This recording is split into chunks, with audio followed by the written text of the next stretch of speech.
இந்த பில்லி சூனியம் எல்லாம் போகிறதுக்காக காலாங்கிநாதர் ஒரு பூசா விதியை நமக்கு கொடுக்குறாரு. ரொம்ப எளிமையான பூசா விதி.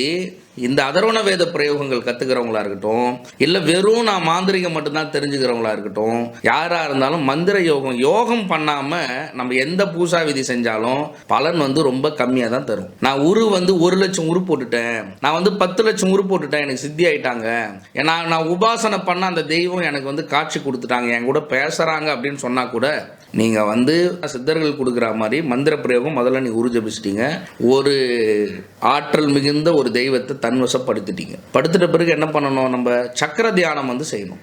சக்கர தியானம் பண்ண பிறகு என்ன பண்ணணும்? காயக்கல்ப தியானங்கள் செய்யணும். காயக்கல்ப தியானங்கள் செஞ்ச பிறகு என்ன பண்ணணும்? அடுத்தது சூரிய மண்டலம், சந்திர மண்டலம், அக்னி மண்டலம் சொல்லக்கூடிய தியான மண்டலங்களுக்கு போகணும். தியான மண்டலங்களுக்கு போகிறதுக்கு முன்னாடி என்ன பண்ணணும்? வாசி யோக பிரயோகங்கள் செய்யணும். அப்போ என்ன பண்ணணும்? மந்திர யோகமாக நமக்கு என்ன கொடுத்துருக்காங்க? ஒரு 8 நிலை பயிற்சிகள் கொடுத்துருக்காங்க சித்தர்கள். அந்த 8 நிலை பயிற்சிகளை முழுமையாக செய்கிறவங்களுக்கு மட்டும்தான் இந்த சித்தர்கள் கொடுக்கக்கூடிய இந்த பூசா விதிகள் சித்தியாகும்.